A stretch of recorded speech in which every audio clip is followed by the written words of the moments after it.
आप सभी को आपका अपना चैनल नाग पूर्णिमा फाउंडेशन में स्वागत है। आज के इस वीडियो में हम लोग चर्चा करेंगे संथाल परगना टेनेंसी एक्ट और छोटानागपुर टेनेंसी एक्ट में जो टॉपिक हम लोग का रहेगा वो हम लोग का छोटानागपुर टेनेंसी एक्ट को पहले देखेंगे। छोटानागपुर टेनेंसी एक्ट हो या संथाल परगना टेनेंसी एक्ट हो, दोनों का जो पृष्ठभूमि जो है कमोबेश वही रहेगा जो हम लोग पहले वीडियो में चर्चा किए हैं, क्योंकि भूमि सुधार तभी हुआ जब वहाँ पे शोषण हुआ, जब वहाँ पे अत्याचार हुए हैं, तभी भूमि सुधार हम लोग को देखने को मिला है। तो इसका मतलब है कि जितना भी विद्रोह हुआ, चाहे संथाल परगना क्षेत्र में हुआ हो या छोटानागपुर क्षेत्र में, छोटानागपुर के क्षेत्र में देखा जाए तो 4 प्रमंडल आएगा वर्तमान में, और मूलतः जब छोटानागपुर टेनेंसी एक्ट बना तो उस टाइम सिर्फ 2 ही प्रमंडल था, उत्तरी छोटानागपुर और दक्षिण छोटानागपुर। लेकिन वर्तमान में जो प्रमंडल की संख्या सीएनटी एक्ट के तहत आता है ये 4 है। पलामू प्रमंडल, उत्तरी छोटानागपुर, दक्षिण छोटानागपुर और उसके बाद कोल्हान, जो झारखंड का सबसे नया प्रमंडल के रूप में भी जाना जाता है। और अभी अगर हम लोग आज जो चर्चा करेंगे वो हम लोग जो कानून अंग्रेजों ने एक के बाद एक दमनात्मक कानून बनाया था, पहले हम लोग उसको चर्चा करेंगे। उसके बाद भूमि सुधार करने के टाइम कौन कौन सी सुधार किए हैं अंग्रेजों ने, उसको भी चर्चा करेंगे। और उसके बाद परिणाम स्वरूप मतलब एक के बाद एक सुधार करते करते अंत रूप में जब मुंडा विद्रोह या फिर जब बिरसा मुंडा ने गुलाम शुरू कर दिया, उसके परिणाम तक जो एक्ट आता है 1903 में, 1902 में शुरू होता है बनना, 1903 में संशोधन होता है और अंततः बाद में फिर उसको स्वीकार कर दिया जाता है। तो इस तरीके से जो है हम लोग उसको चर्चा करेंगे। तो सबसे पहले हम लोग देखेंगे कि झारखंड पर अंग्रेजी कानूनों की जो दमनात्मक था या उनका जो बढ़ता प्रभाव था उसको हम लोग चर्चा करेंगे सबसे पहले। और ये सब सीएनटी हो या एसपीटी हो, दोनों जगह इसका सेम महत्व रहेगा। हमारे जो कड़ी का जो टैगलाइन है कि पढ़ना है, क्यों? क्योंकि हम लोग को समझना है। समझना क्यों है? क्योंकि हम लोग को सही और गलत के बारे में पता होना चाहिए। और सही गलत क्यों जरूरी है? क्योंकि ये ना केवल कंपटीशन एग्जाम बल्कि आपके जिंदगी के पहलू का भी एक अहम हिस्सा बनने वाला है ये टॉपिक। इसलिए हम लोग को ध्यान से पढ़ना भी है, समझना भी है, जानना भी है। तो झारखंड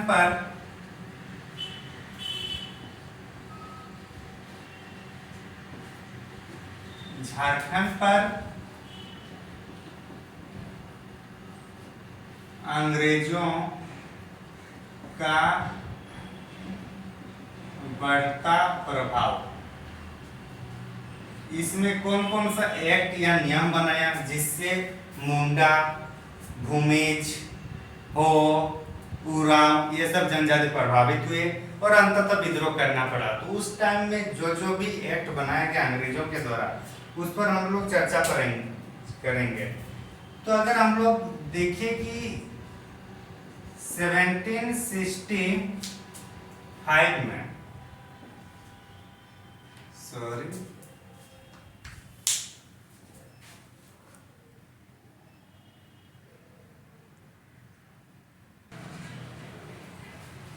1765 में जो बक्सर का युद्ध होता है, 1764 में कौन सा युद्ध?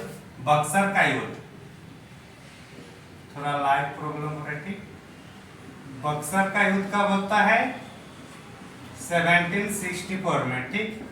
तो 1764 में जो बक्सर का युद्ध होता है उसके परिणाम स्वरूप संधि करना पड़ता है। कौन सा? इलाहाबाद की संधि। इलाहाबाद की प्रथम संधि जो होता है मुगल बादशाह और ब्रिटिश अधिकारी में होता है।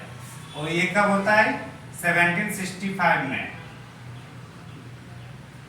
इलाहाबाद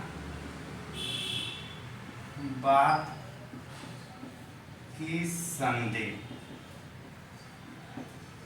इसके तहत बंगाल, बिहार और ओडिशा का जो दीवानी था वो किसको दिया गया है? अंग्रेज अधिकारी को। तो जो दीवानी अधिकार था, दीवानी अधिकार किसको दिया गया? अंग्रेजों को। कौन दिया? अंग्रेजों को कौन दिया? मुगल बादशाह। ठीक। तो इसके परिणाम स्वरूप चूंकि झारखंड भी बिहार का एक हिस्सा था, तो इसलिए बिहार का दीवानी चूंकि अंग्रेजों को दिया गया, तो इसलिए झारखंड का दीवानी का अधिकार भी इनडायरेक्टली रूप से अंग्रेजों के पास आ गया, और यहीं से फिर शोषण होना शुरू होता है, और यहीं से विद्रोह भी हम लोग को देखने को मिलता है।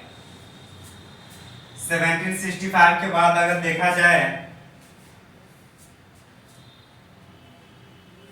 1767 को ढाल विद्रोह होता है। ढाल विद्रोह तब होता है जब जगन्नाथ ढाल को, वहां के शासक जो था जगन्नाथ ढाल, उसको हटा के नींबू ढाल को शासक बनाया जाता है। तो नींबू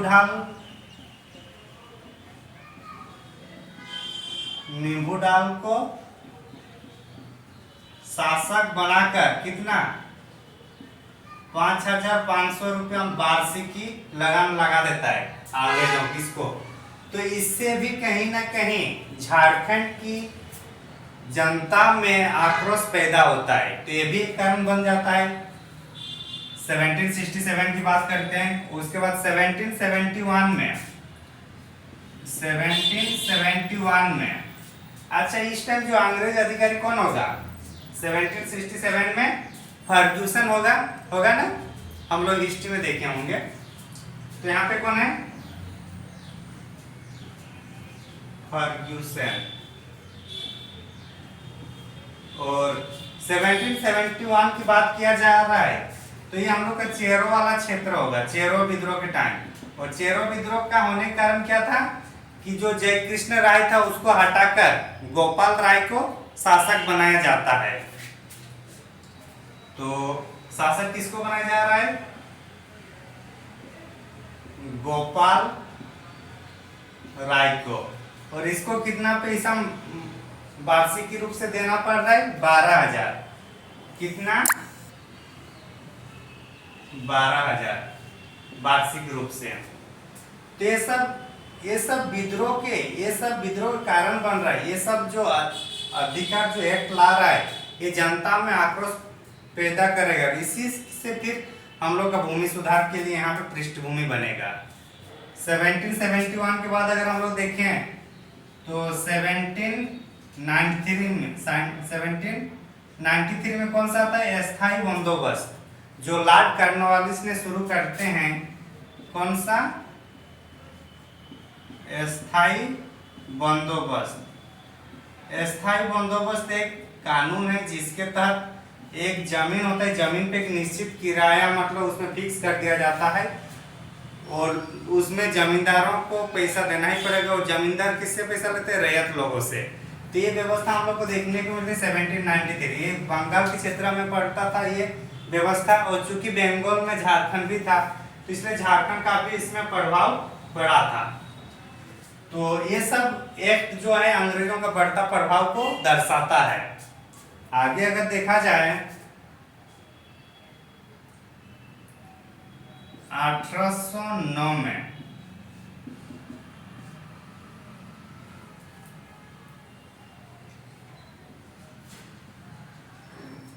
रामगढ़ के जो मजिस्ट्रेट थे, कहाँ के? रामगढ़ के मजिस्ट्रेट के अधीन थाना प्रणाली या थाना का शक्ति दे दिया गया। थाना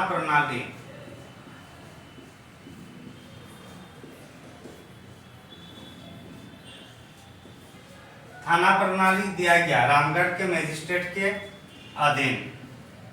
जब 1809 में 1824 में फिर जो शराब बनता है महुआ, उस पर टैक्स लगाया जाता है, जिसको पचता है टैक्स कहा जाता है। ये भी हम लोग को देखने को मिलता है। कब मिल रहा है ये? 1824 को।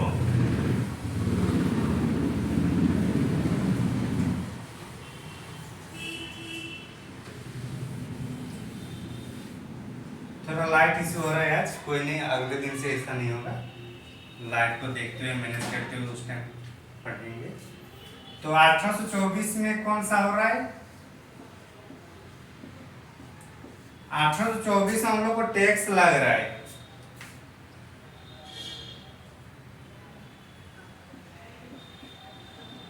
हड़िया पर टैक्स लग जा रहा है, और इसका नाम क्या है? हड़िया पर जो टैक्स लग रहा है उसको कहा गया है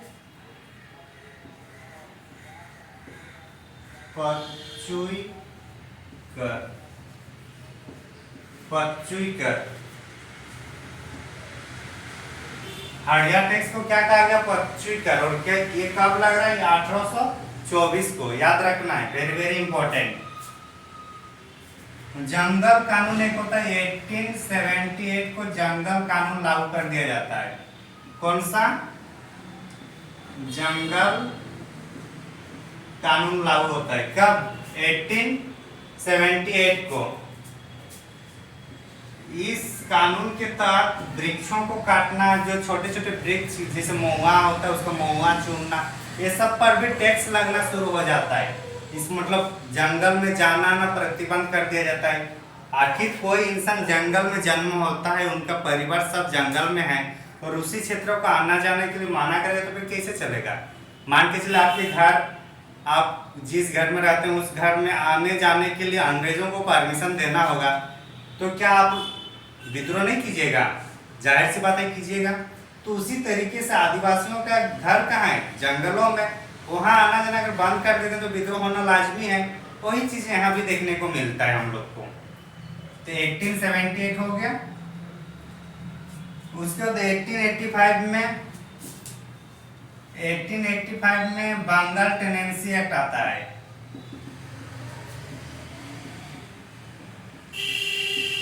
Bengal tenancy act. Bengal tenancy act के तहत होता है कि जो जमीन है, जमीन में अगर कोई 12 साल तक लगातार, कोई भी व्यक्ति अगर एक जमीन में 12 साल तक खेती कर रहा है तो उस जमीन को उसको मिल जाएगा, ऐसी प्रावधान थी। तो ये हम लोग का होता है 1885 में। तो यही सब जो नियम या कानून था जिसमें अंग्रेजों की जो प्रभावशालीता था वो बढ़ गया था। अंग्रेजों का शोषण बढ़ता गया, आदिवासी मूलवासी शोषित होते गए। परिणाम स्वरूप हम लोग को विद्रोह देखने को मिलता है, और विद्रोह जैसे होने लगेगा तो उसको दबाने के लिए फिर क्या होगा? सुधार एक्ट लाया जाएगा। और उसी क्रम में सुधार एक्ट आते हुए क्रम में हम लोग अंतिम परिणाम रूप से जो सुधार देखने को मिलेगा वो 1908 का हम लोग को देखने को मिलेगा, CNT एक्ट। तो उम्मीद करता हूँ आज अभी लाइट भी नहीं है तो आज इतना ही पढ़ते हैं, फिर हम लोग नेक्स्ट वीडियो में हम लोग आगे का चर्चा करेंगे CNT एक्ट के बारे में। हम लोग मूल मतलब भूमि सुधार कैसे हुआ उस पर हम लोग चर्चा करेंगे। अगर आप हमारे चैनल में नए हैं तो चैनल को जरूर सब्सक्राइब करें। Thank you for watching. धन्यवाद।